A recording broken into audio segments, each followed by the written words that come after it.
Hey everybody, Adam Steins here, licensed psychologist. If you've watched any of my videos before, you know me. You know that I'm a psychologist and you know that I've been in the field for 1,000 years. Feels like it. Maybe not 1,000, but I've been in the field for about 20 years and I've worked in all kinds of settings, inpatient, outpatient, education, juvenile justice, and I don't know, it's just great to be at this stage of my career where I can draw on all of my experience and create these videos for you. So welcome, thanks for joining. Let me go over to the PowerPoint. Today, the topic is conflict resolution and communication. Can't we all just get along? Wasn't it Rodney King who asked that profound question? Can't we all just get along? Good news, we can. We can all just get along. We can get through conflict and get along, but getting through conflict effectively does not happen naturally, typically. It doesn't happen organically. It's a specific skill set, and this video is really about helping us understand what is conflict and what is the skill set that we need to get through it. Okay, so here we go. Let's jump right in. Preview. These are the questions, or this is what we're going to cover. We're going to do a little warm-up exercise. What is conflict? We'll talk about what conflict is. Why do we have it? What are healthy and unhealthy ways to respond to conflict? What makes conflict worse? How do we resolve it? And what do I need to know about communication as I resolve conflict? So those are the questions. It looks like a pretty ambitious agenda to me. I'm hoping I'm going to get through this in an hour, but we'll see. So here we go. Oh, that's right. You know, if you've watched one of my other videos, on some of them I make you suffer. Right off the bat, I make you suffer through a really bad joke. And so this one's no exception. So this is my really bad joke. Sorry. Here it is, ladies and gentlemen. I just invented a new word. Plagiarism. I'll boo that. I'm just gonna boo because that's like, man, that's what my kids would call one of my dad jokes. Bad dad jokes. Okay, so there we're done with the worst. The worst part of the video is over, man. This is awesome. So let's get back to the PowerPoint. We're gonna do a little warm-up exercise. And so we've done these warm-up exercises in other videos. Here's what I want you to do. And again, the whole purpose here is just to get you sort of thinking about conflict and the last conflict that you've had, and just to kind of bring us into the content here. So here's the warm-up exercise. I want you to think about these and just take out a sheet of paper and answer these. The last time I was in conflict with someone was when? When was the last time that you were in conflict with somebody? Okay. Okay, so that's one. And then we're going to go on here. The next one I want you to write down. So you're going to take out a sheet of paper and write down this. Conflict makes me feel what? Scared, anxious, angry, nervous, excited. What is it? How does conflict make you feel? Okay. Next one, there's a little jazz music, I think, coming up. People get into conflict when? What? When do people get into conflict? Next one. The best thing I can do in conflict is run, fight back, avoid it, ignore it, make them see it. You know, what is it? What's your answer there? Oh, those are the four questions. Let me go back. Okay, so there you go. Listen to some jazz, spend some time and reflect on that.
It will take just a few more minutes to finish up the little warm up there.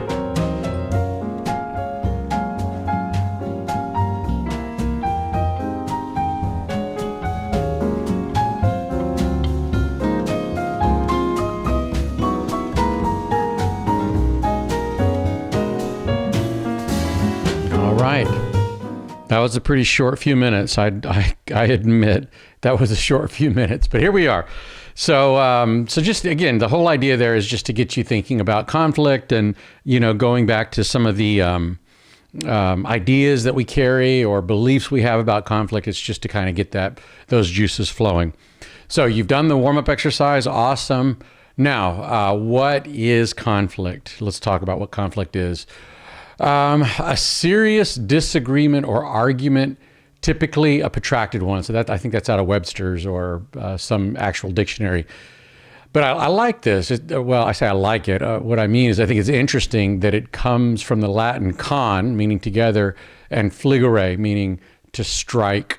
So what is conflict, man? It's like a striking together of ideas, of emotions, of thoughts, of words, of language, and, sometimes physically a striking together of bodies.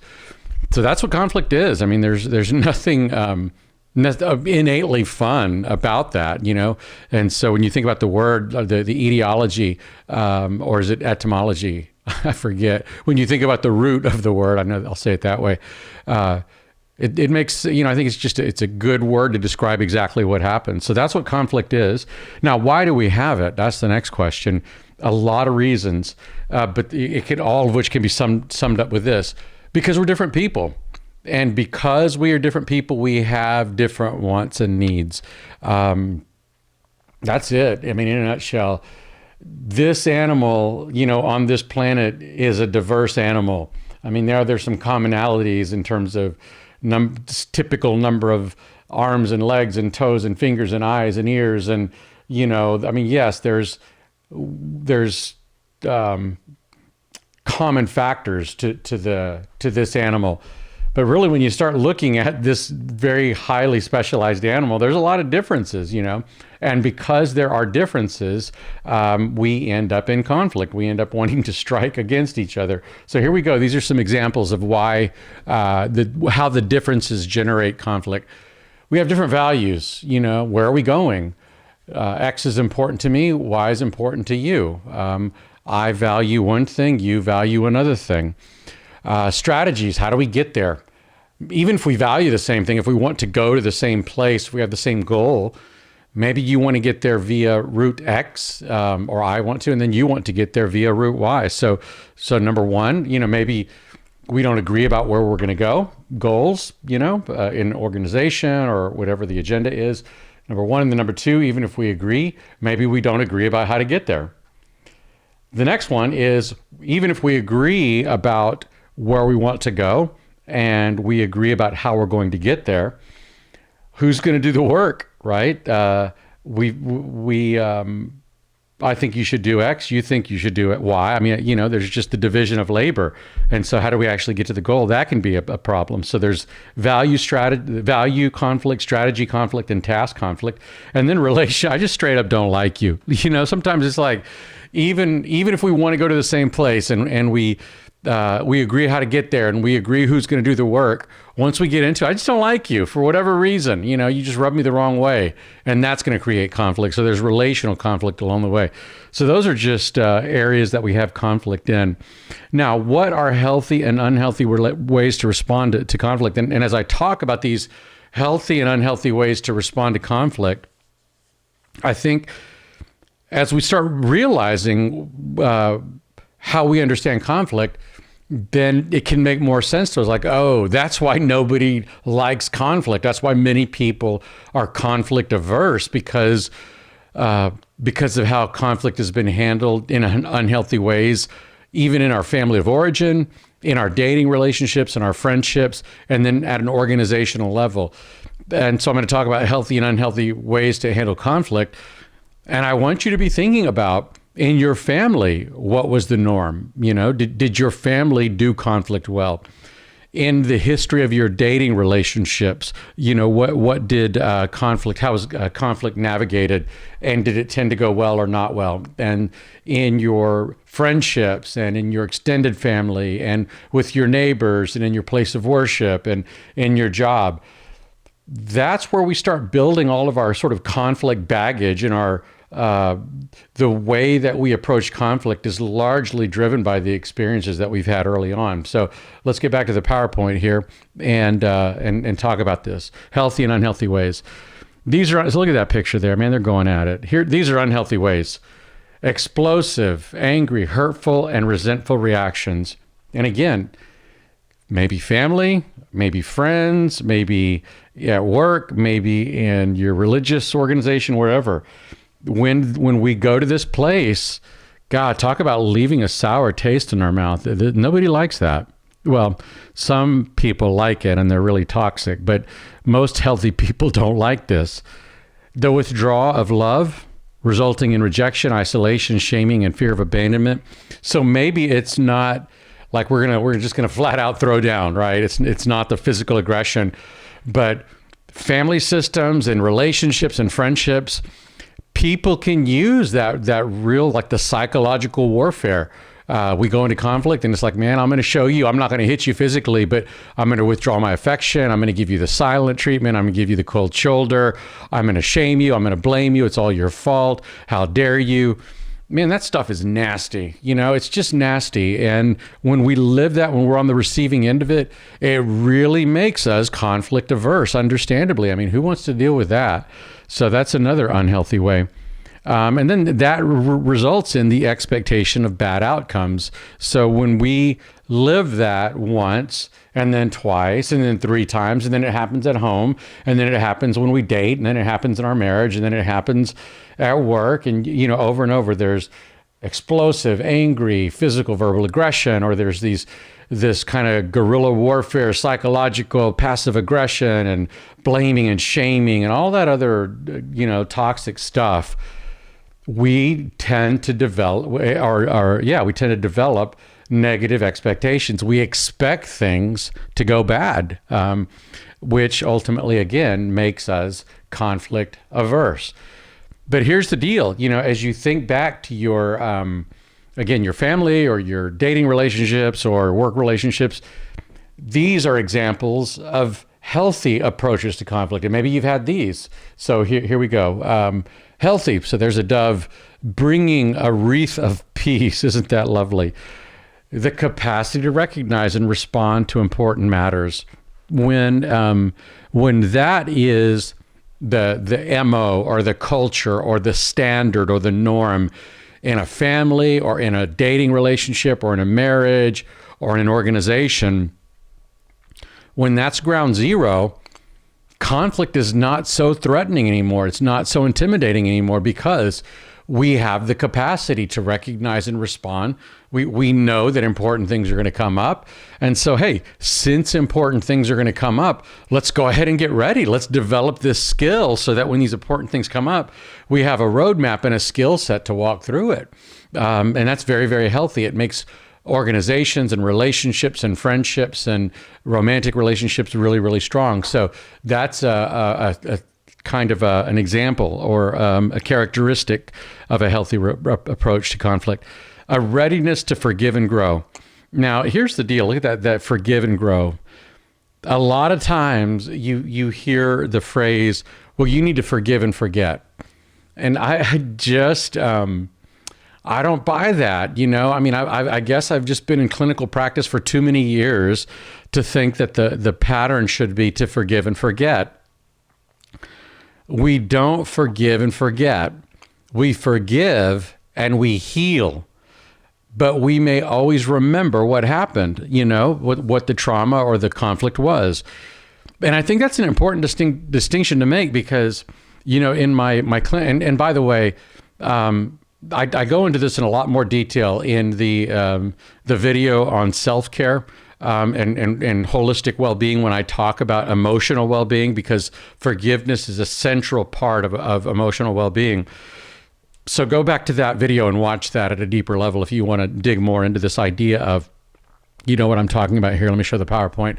The forgive and grow. It's not forgive and forget. And so again, in clinical practice, I'll be working with a patient and they'll have maybe anger or resentment or bitterness toward their family or their parent or their ex or whatever. And I'll ask them, have you forgiven them? Because I believe that forgiveness is an essential first step to healing. And a lot of times people will say, I thought I forgave them, but I think about it all the time. Well, I would say this. I think that when we've been hurt or we've been in conflict and there's been the striking together and we've been wounded and we've forgiven that person and we're still thinking about it or remembering it, that's not evidence that we haven't forgiven necessarily. It's probably just evidence that we haven't yet healed and grown. So here, let me kind of do this little analogy or this example here. So let's say that we're playing basketball and you and I are on the court and I want to win really bad and I get nasty and I throw an elbow and I smack you in the nose and I break your nose. And you're saying, wow, that sucked, right? So my favorite definition of forgiveness is surrendering the right we think we have to punish someone for the harm they've caused us. Let me say that again. Forgiveness is surrendering the right we think we have to punish someone for the harm they've caused us. So what does that mean? Back to this basketball analogy. We're playing basketball. I throw a dirty elbow. I break your nose. Your initial response, your initial human instinct is like, I'm going to get you back, right? I'm going to get up off the ground with my bloody nose and I'm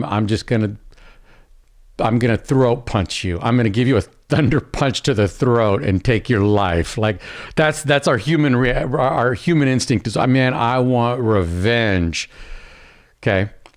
Forgiveness is saying, I want revenge and I think I have a right to get revenge, but I'm going to surrender the right that I think I have to get back.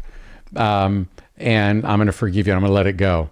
That is very, very hard to do. Forgiveness is not easy, but it's necessary because as long as I harbor unforgiveness, then I will operate in retaliation mode. I will always be on guard. I get bitter and mistrustful. And yes, having that barrier up may protect me at some level, but it's also keeping out a lot of very, very important things that I need in my life relationally. So harboring unforgiveness, seeking vengeance, seeking revenge, holding up your guard, and keeping everybody in arm's distance and holding on to unforgiveness, it works for a short-term thing. Like there's this short-term gain for that. But over a long term, it works against me. It's really toxic for me. So what that means is I throw the elbow, you want to get back at me and you're thinking, I'm going to smack that guy. But you say, but that's not forgiveness. Forgiveness is surrendering the right. I think I have to punish him. All right, I'm going to punish him. I'm going to forgive him. I'm not going to punish him. I'm going to forgive him. So you've forgiven me, right? But you still have the broken nose. You still have to deal with that wound.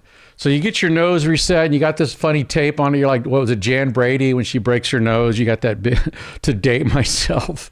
You're like Jan Brady with that thing on your nose.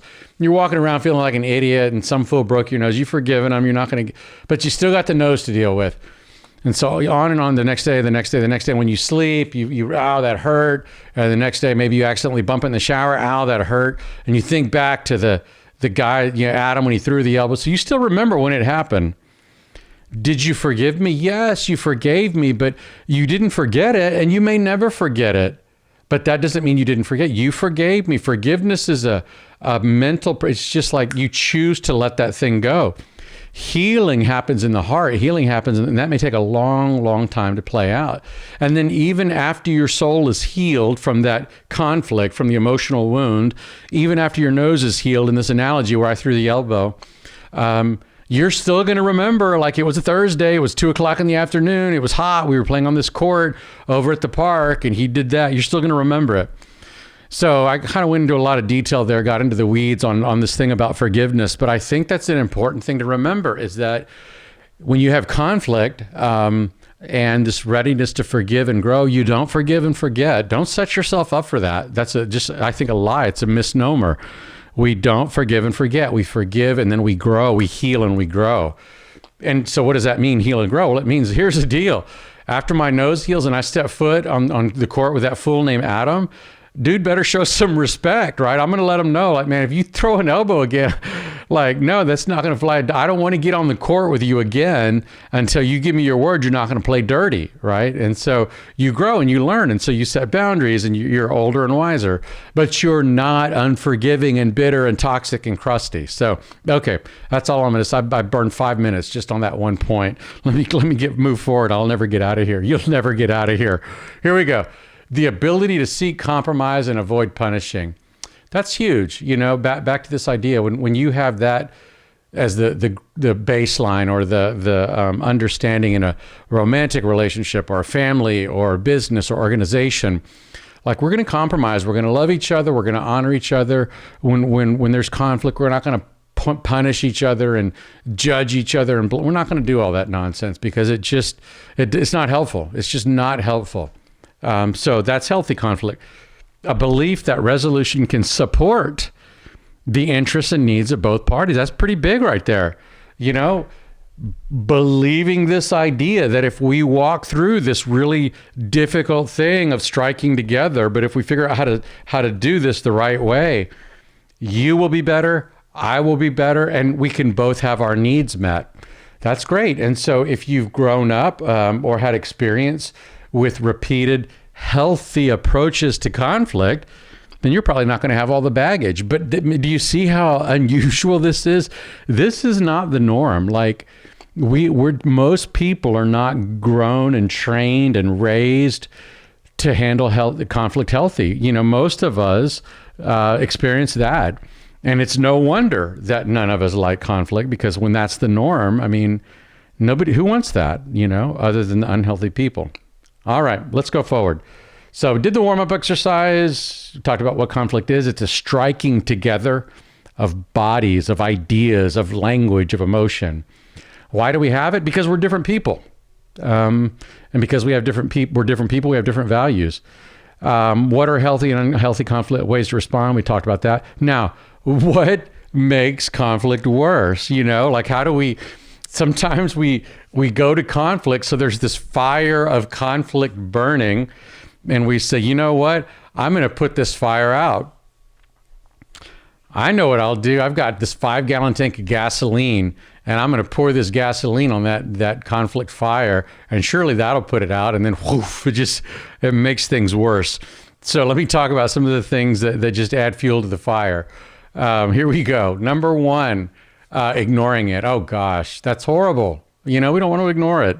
The deal with that is that ignoring conflict doesn't make conflict go away. It usually just makes it harder to resolve. The more we ignore it and the more we let it fester and grow and build, and it's just like, you know, it just builds and it builds and it builds and it builds, and I'm just going to ignore it. I'm just going to ignore it. Well, man, that thing's building, and ignoring it is really just sort of fueling it and putting fire on it. And then something nasty is going to happen. It's going to be an explosion. It's going to be bad, toxic, and ugly. And that's not what we want. That's not what we want. So what makes conflict worse? Number 1, ignoring it. Number 2, black and white thinking, taking the I'm right and you're wrong approach. There are, like, I think broadly speaking, there are some situations that most people would say, I am right and you're wrong. Like what? If we get into conflict about whether it is right or wrong to murder an innocent person, that's an extreme example, right? Forgive me. Trigger alert. I should have done the trigger alert a minute ago. I didn't. My bad. I'm just taking an extreme example. You know, there are some things that almost everybody's going to agree there's a right and there's a wrong. Okay, so we could take extreme examples. But what about this? Who should win the Super Bowl? Which lives matter? Where should the thermostat be set? What should we do about the border? who are the real idiots, the Republicans or the Democrats? Like all of the, and I could go on. I can go on. I hope you're feeling uncomfortable. That's my job, to make you uncomfortable. But you see, we get into these conflicts over things, and like, I mean, is there really a right or wrong answer? Is it really black and white? I mean, I don't know. I think a lot of these things we get into conflict over, there's just no right or wrong answer. And we think there is, and so we start throwing down. Hold on, uh-oh, wrong camera. There we go. We think there is, and so we start throwing down because clearly I'm right and clearly you're wrong. And anyway, it's not helpful. What makes it worse? Lack of empathy. Not being able to see the other person's eyes, hear with their ears, think with their mind, and feel with their heart. That's like one of my favorite definitions of empathy. It's just me being able to enter into your perspective and your perception of things and say like, oh, this is why you have because you see things differently. I'm a man, you're a woman. I'm 97 years old, you're 22 years old. I'm low SES, you're high SES. I'm straight, you're gay. I'm agnostic, you're Muslim. I'm Republican, you're Democrat. Whatever it is, like and I have this personality, you have that personality. All of those variables, all of those differences mean that on any given issue, two people are very likely to see things differently. And if I just say like, well, tough, man, that's the way I see it, and I'm the standard. And so the job of the world around me is to understand my perspective, to see with my eyes, to hear with my ears, to think with my brain, to feel with my heart. And until y'all get to my perspective, y'all are wrong and I'm right. Like that kind of stuff, man, it doesn't help. It just makes conflicts worse. So that's another area, another reason that conflict gets worse. Being defensive is a huge one, assuming the how dare you posture. What? You're going to question me? How dare you? You're going to question my opinion on God, on politics, on finances, on parenting, on sports, on how to raise children? How dare you? That kind of like, my poop doesn't stink, that, to put it fairly mildly. When you start getting into that realm, when you're that full of yourself and that prideful, how dare you question me? Not good for conflict. Your prognosis for resolving conflict adaptively drops dramatically. Now, let me just very quickly link this back to emotional intelligence, because conflict resolution is a subset of emotional intelligence. I mean, when we talk about emotional intelligence, conflict is a big piece of it. And so I want you to think about leadership. Now, you may be saying to yourself, hold on, Adam, I'm not a leader. I'm not CEO. I'm not the superintendent of a district. I'm not even the principal of a district. So there, I'm not the boss. I'm not a leader. I would say this. Anytime you're in any position where anyone is looking at you to answer a question about how life is supposed to go, you are in a leadership position. That's a pretty broad definition, but here's what I mean by that. So you're CEO of your corporation. People are looking at you. You're the head of the division. People are looking at you. You're a leader. Let's say you're not any of those, but you've been working at the job for a year and somebody's been working there for a day. You're in a leadership position because they're looking, how do I do this? If you're in the schools, if you are the campus level leader, teachers are looking at you, parents are looking at you. How do I do this? But even if you're a classroom teacher, students are looking at you. Even if you're a student, if you're a senior, freshmen are looking at you. If you're a fifth grader, kindergartners are looking at you. So almost all of us are leaders in some capacity. In some capacity, we're leaders. So I want you to be thinking about your role as a leader, which role, defines you as a leader, and then think about these things that I'm going to talk about, leaders that lack emotional intelligence. Leaders who don't practice emotional intelligence won't listen to or accept feedback. That does not bode well for conflict resolution. Leaders who don't practice emotional intelligence can't empathize or take the perspective of others. That doesn't bode well for successful conflict resolution. Leaders who don't practice emotional intelligence accept no blame for failures and take all credit for success. So it kind of underscores or reemphasizes what I've already said, but as you listen to those 3 points, I'm sure you can think of leaders that you've had that fit the bill here. And leaders like that, man, they suck to work for, because you know that when conflict arises under that kind of leadership style, people are going to get hurt. You know, it's going to be one of those negative experiences. So I have to ask myself, to what degree am I that leader? Now, contrast that with this. Leaders who do practice emotional intelligence are less prone to personal and professional burnout. Why? Because you're doing all of those things that the toxic leader is not doing. You're reflecting, you're empathetic, you're listening with to other people, you're sharing victory, you're sharing defeat. That whole model of practicing emotional intelligence, by definition, it makes me more sustainable. It makes me less vulnerable to burnout. Leaders who do practice emotional intelligence are more likely to find peak performance in all areas of their life, meaning in every area that I'm a leader, as a spouse, as a parent, as an educator, as a professional, in my family, anywhere that I'm a leader, if I'm practicing emotional intelligence, by definition, that will bring out the best version of me. So that's how I find my peak performance, is through practicing emotional intelligence. Last one, leaders who do practice emotional intelligence create positive culture and synergistic teams. And let me just say, positive culture and synergistic teams are different words for saying groups that know how to navigate conflict brilliantly, adaptively, healthily, in good ways, right? So this idea of leadership, again, everybody's a leader in some capacity, and I need to ask myself, to what degree am I practicing emotional intelligence as a leader, and to what degree am I not?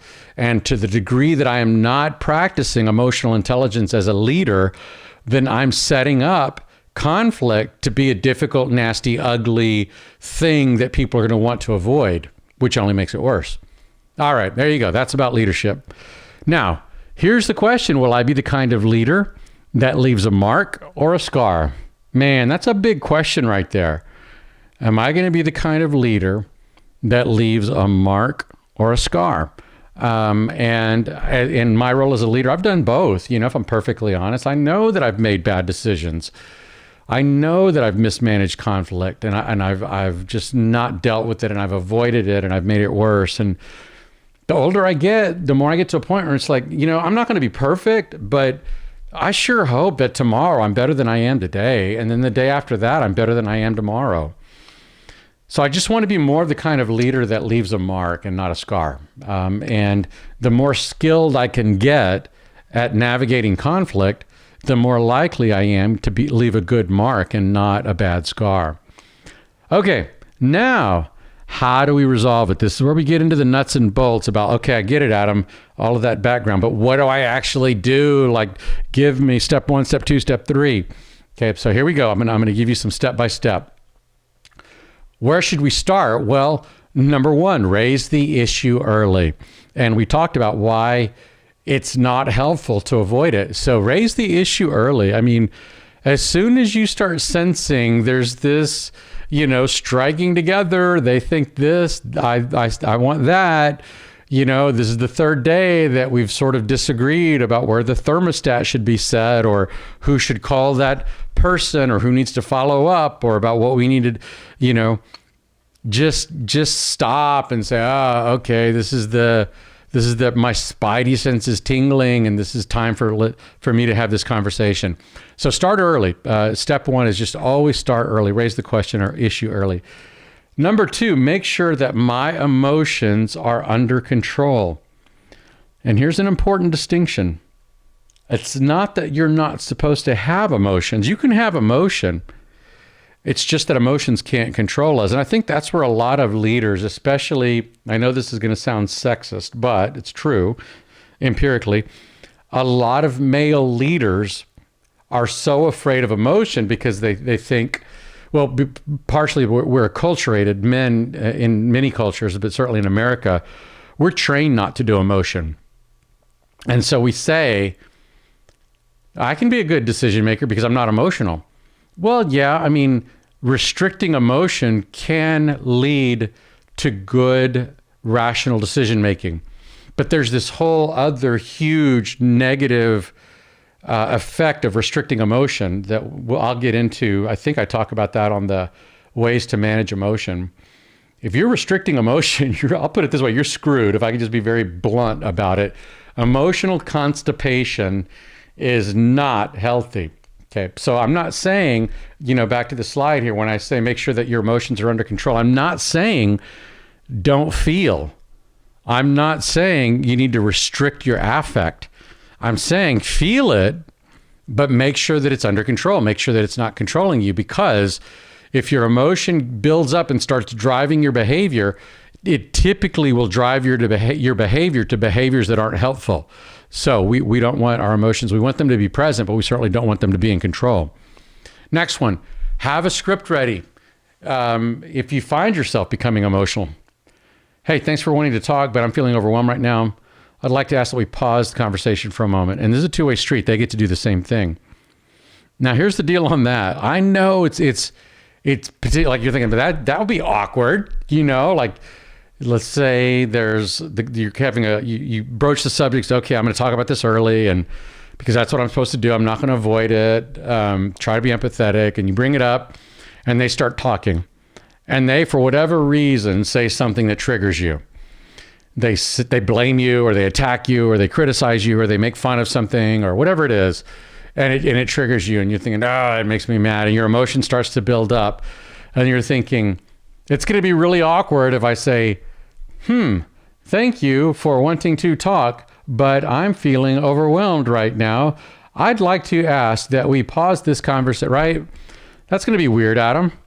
Yes, it is going to be awkward, but it's going to be a lot worse if that emotion keeps building up and you don't regulate it and control it. And you say, you know what, stop or shut up. You need to stop right there. How dare you? And now I'm part of the problem, right? So yes, it might be weird and awkward to have a statement written down that you go to, but I'll take awkward over deeply damaging and hurtful any day of the week. So this is just a great way to kind of protect yourself and limit the likelihood that anybody's going to get emotional and start acting a fool.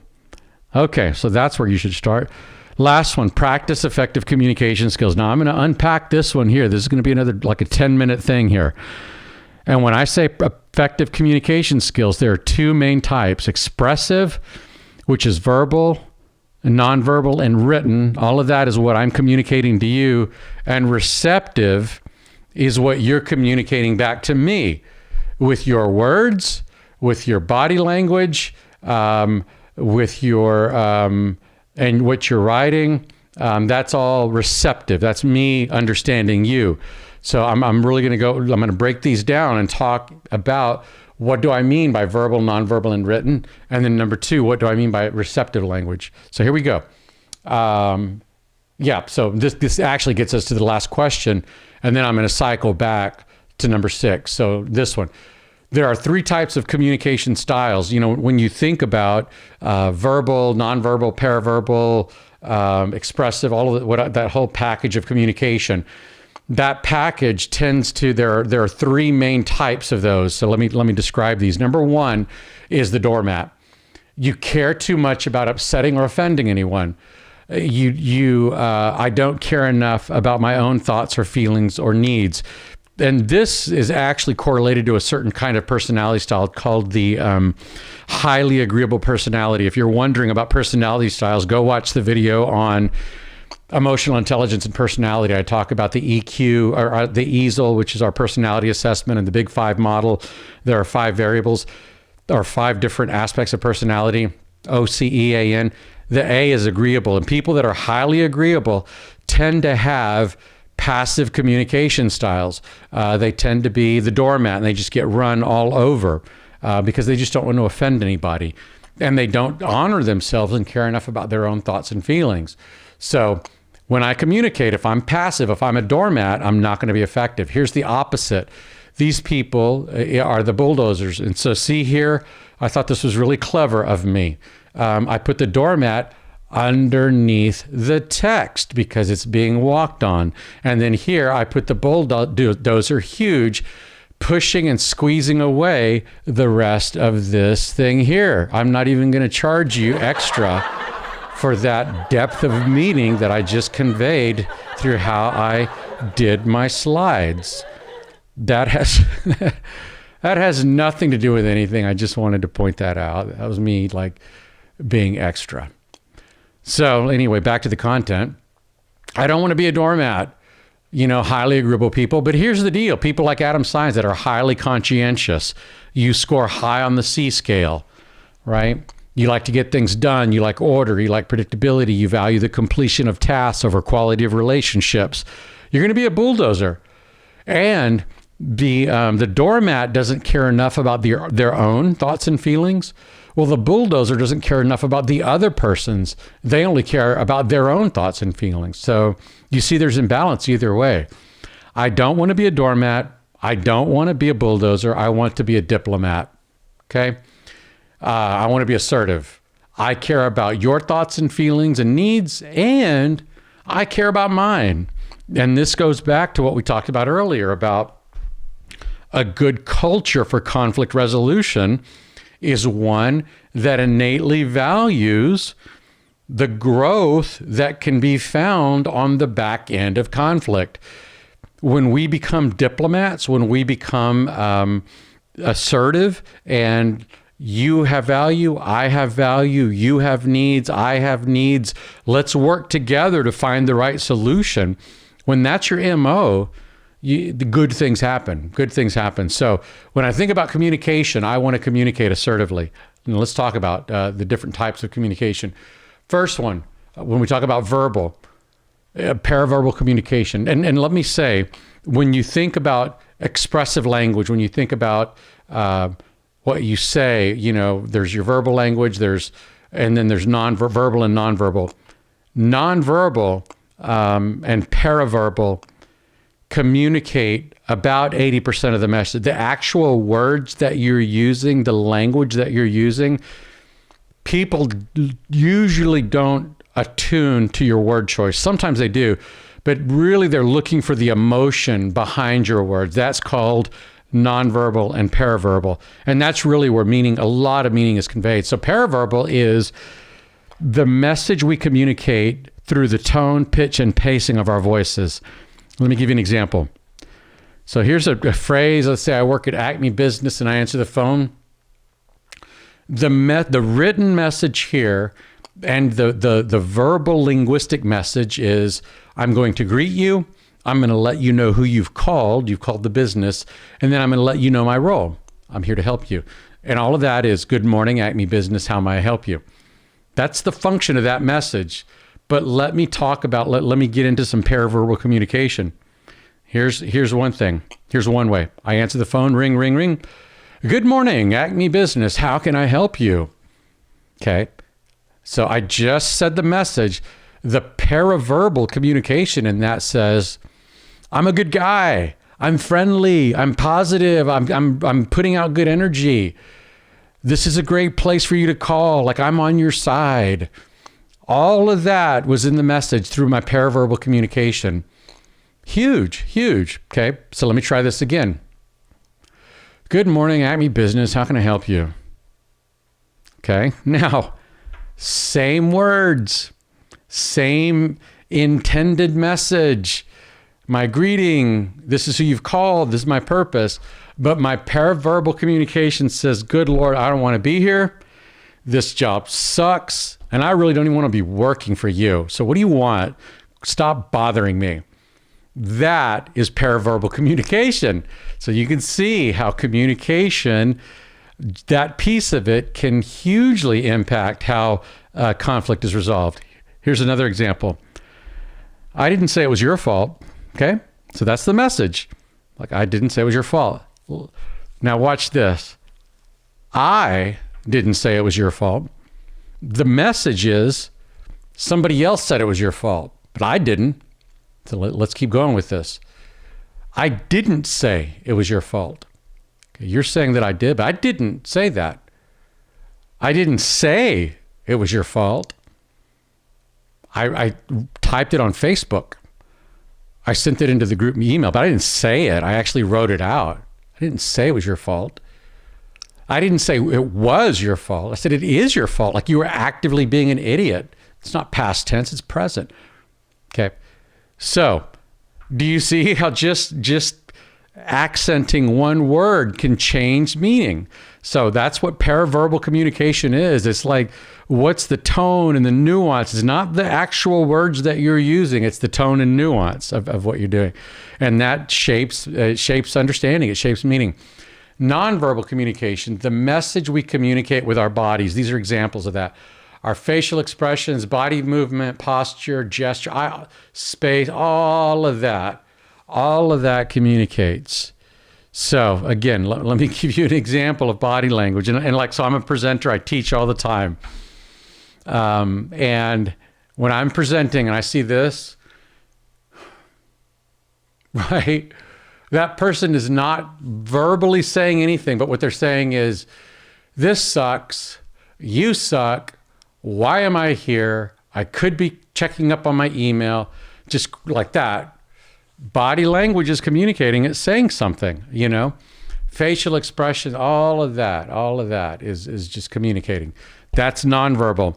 And again, paraverbal and nonverbal, when those things are not congruent with my spoken, with the actual words that I'm using, people aren't going to listen to my words. They're going to look at my body. They're going to listen, you know, for the tone and that's where they're going to try to establish what I'm saying. It's not going to be in my word choice. Okay. So that's a little bit about nonverbal. Now, let me talk about written as another expression or another example of expressive communication.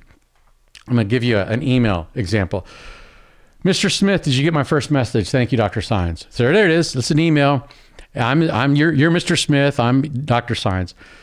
The whole message here is like, why would I write that? Well, face value. I want to make sure you got my message. That's it. Okay.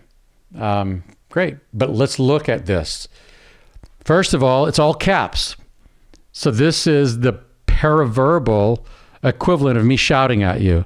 And let me say this, when I'm recording this, it's 2022. Email is not new. And if you still haven't figured out not to email in all caps, you know, you might want to get that, because all cap emails are basically me shouting at you. Number one. Number two, well, before I get into what's wrong with it, let me give you an option here. And I start breaking this down. Let me give you plan B for the same message in writing. Dear Mr. Smith, I hope you're having a great day. Quick question. Did you get my first message? Haven't heard back from you yet, so I wanted to make sure it came through. Thank you, Adam. First of all, it's not all caps. I'm not shouting at him. Second one, it's not Mr. Smith. It's Dear Mr. Smith. There's warmth to that. I hope you're having a great day. I'm acknowledging you. Quick question. Did you get my first message? Why is it important? Well, I haven't heard back, and I just want to make sure it came through. So you explain it. You're not just saying, did you get my first message? Thank you, Dr. Sines. Thank you, Adam. Maybe I do use Dr. Sines depending on how formal I want to be, but you know, if I want to just kind of lower the intensity, I say, thank you, Adam, right? So just that, it's a little more informal. That's very, very different. You can see these are two very different emails, same function, same purpose, but my writing style communicates a lot.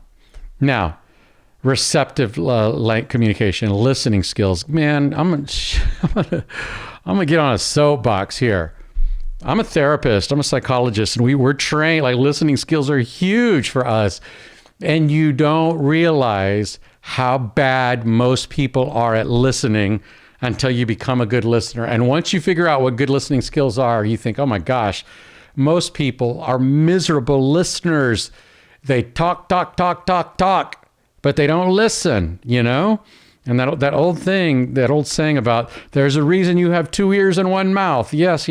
So there, that's my rant. Here. Boo. I'll boo myself for going on that angry at people who don't listen rant. Now let's get to it. What do I mean by that? This is what good listening is. Listen to the reasons the other person gives for being upset. Listen to their reasons. Make sure you understand the other person, what the other person is telling you from his or her point of view. So think about conflict again. So many times we start saying we're aware of the differing opinion, we have the conversation, and it's just, you need to understand.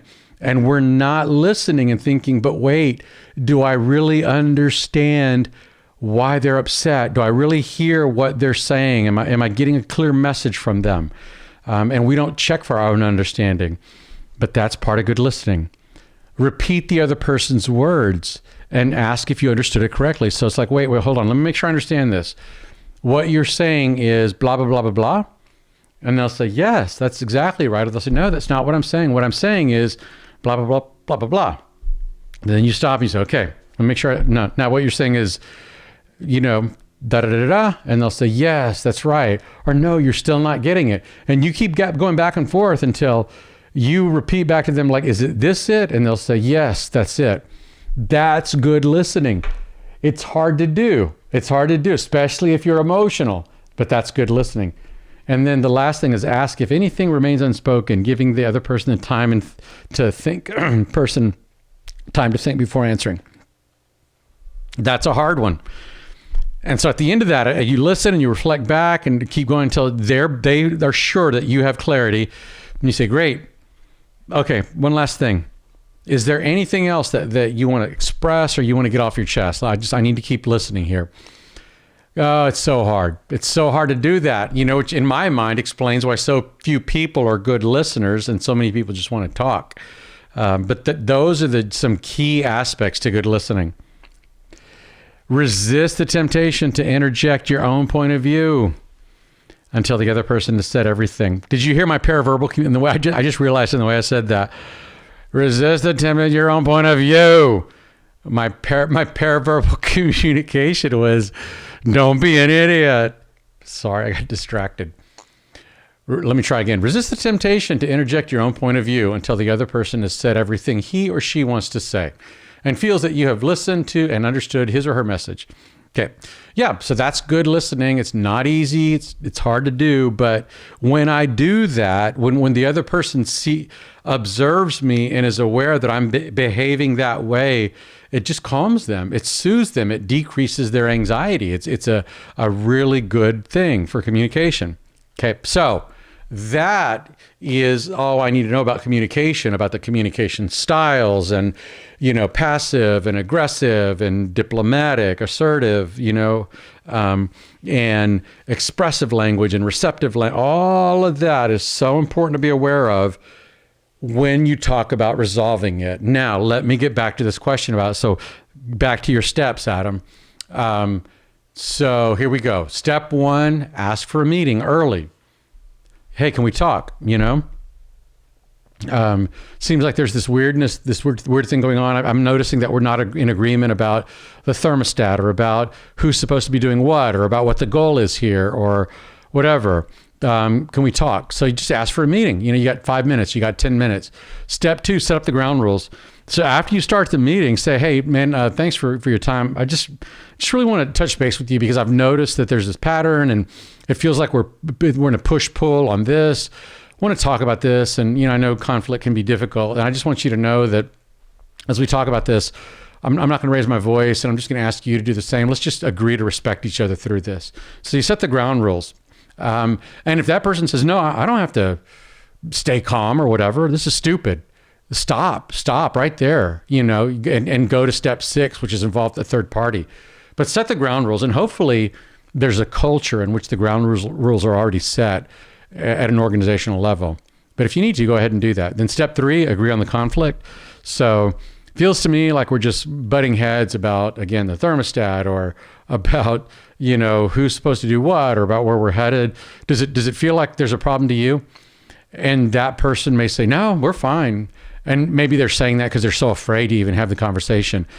But then I would say, then if that person says, no, we're fine. No, there's no problem. I would go back and say, oh, well, here's why I think there is, because I noticed that when I change the thermostat, you go back and change it again. I noticed that we keep going back and forth and nobody's sending the email because it feels like the other person thinks the other one should do it. And so then you show them like, no, this is why I think there's a conflict. And if they say, no, there's no conflict, then I would say, great. Well, from now on, I'm going to set the thermostat here and we'll just leave it there. So you say, well, I'm going to take control. And then what if they say, well, no, I don't want it at 73. See, we do have a conflict after all, right? So you got to like really come back in on it. So if they say there's no conflict, show them the data, show them the evidence. Like, this is why I think there is, in fact, a conflict. And then if they say there's no conflict, say, great, we're going to do it my way. And then there is no conflict because it's going to go my way. And then they're going to be like, so either they're going to shut down and take your way, fine, or they're going to say, all right, you're right, there's a conflict, let's deal with it. Step 4, find solutions. What can we do different? Let's have the thermostat at my temperature on Monday, Wednesday, and Friday, or from 8 a.m. to noon.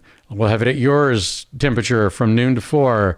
I don't know what it is. One conflict, a great example of compromise in my family was when the kids were, when we had a minivan and they got to the age where they were listening to music. What are we going to listen to? We're not going to put on our headsets. We're going to stay engaged, right? So what are we going to listen to? Well, the one great compromise was you pick the music, I'm going to pick the volume. So if you pick music that we can't all agree on, I'm going to turn the volume down all the way. But if you pick music we all like, I'll turn it all the way up. Or I'll pick the music and you pick the volume. And if I want to listen to my Bon Jovi or my Metallica and you think it sucks, then you turn the volume down. And that's like a real great system of checks and balances. Here's another example. I need to share something with you. Okay? Well, one person gets to cut the piece and one person gets to choose. So I could cut a huge piece and a small piece, but you get to pick. So that keeps me accountable to cut an even piece, right? So that's just an example, a very simple example of what we're trying to find here. Find possible solutions and then negotiate a resolution. And then the last thing is if that process doesn't work out, find a third party. Just bring somebody in. And if it gets nasty or if it gets ugly or you can't resolve it, then bring somebody else in and say, man, this really isn't working out. This is the third time we've tried. Let's bring somebody else in. Okay. So here are a few things to remember, like, as you start the process. Number 1, again, be aware of your emotions. Am I calm? If my speech is loud and pressured, that's not a good sign. And then again, if I get emotional, ask for a moment to slow down and self-regulate. Number 2, listen and reflect. We talked about the power of listening skills. Pay attention to what's being said. Check for understanding. Let me make sure I understand you. Number 3, be aware of your own body language. Are your arms crossed? Are you looking away? Are you rolling your eyes? Are you taking deep breaths? Are you fidgeting? Are you looking down at your phone? Whatever it might be. Just be aware of your own body language. Next one, limit your language. Again, that goes back to, I always want to make sure that I'm listening much more than I'm speaking. And when I do speak, I want to be efficient and concise. I don't want to go into 5, 6, 7 minute diatribes or explanations or a treatise about my case. As a general rule, if I've spoken for more than 90 seconds, then people are going to quit. They're going to lose the ability to retain information. If I start blabbing and blah, blah, blah, blah, blah, blah, blah, and blah, blah, blah, blah, blah, and I said that, blah, blah, blah, and I thought blah, blah, blah, blah, blah, and then the other day, blah, blah, blah, blah, blah, and that reminds me, blah, blah, blah, blah, blah, and I keep going and going and going and going. That no one can hold that kind of information. We just have a limited capacity in our working memory to retain all of the 78 things that you're trying to get out. And so just as a general rule, limit your language, just a few key phrases, think about it, be concise, for the sake of brevity. Prove that you understand their side. That's huge. This goes back to listening skills. Own what you need to own. And that's another way to say, don't be defensive, enter into the conflict, realizing, oh, this conflict may be about exposing something in me that I need to work on. Maybe this conflict is exposing that I'm a control freak, that I'm disorganized, that I'm lacking in empathy, that I'm not thinking about other people. I need to be open as I enter into conflict. Like, yeah, this may suck for me. I may need to face something in me that I don't want to face. And if I throw up my guard, how dare you question me? That's not going to be good. Not going to be good. Next one. Try again if the conversation doesn't go well without a third party. Just try it. Like, man, this didn't really work out. Thank you for your time, but I'm not sure we communicated. Let's take a break and come back next week or tomorrow or whatever. So those are 7 things to keep in mind. And then if necessary, involve a third party. Now, review. It looks like I did manage to keep this at about an hour. We did warm-up exercises. We talked about what conflict is. Why do we have it? Because we're different people and we value different things. What are healthy and unhealthy ways to respond? We talked about that. What makes it worse? Sometimes we think we can be helping, but we're just adding fire or gasoline to fire. Talked about how to resolve it, the actual steps. And then a big piece of it, again, is just understanding dynamics of communication. And unless I am aware of what's happening dynamically with communication, then resolving conflict effectively is very, very difficult, which means that we will default to avoiding it. So that's it. That's conflict 101. Can't we all just get along? We can. We really can. But do you see now that happens when we do this work, when we prepare ourselves and develop this internal roadmap to resolve conflict and grow it and practice it and mature in it. It's a hard thing to do. Resolving conflict it's a challenging thing to do, but what separates classrooms and campuses and businesses and organizations and families, the really good, high achieving, tonic culture ones from the low achieving, toxic ones, a big piece of it is their ability to manage conflict. So very, very important thing. All right. Thanks for being a part of this video for an hour. I hope you got some skills to help you manage your conflict. And if you practice these things, I promise you, you will be increasing your emotional intelligence and you will find greater power in all areas of your life. Thanks so much.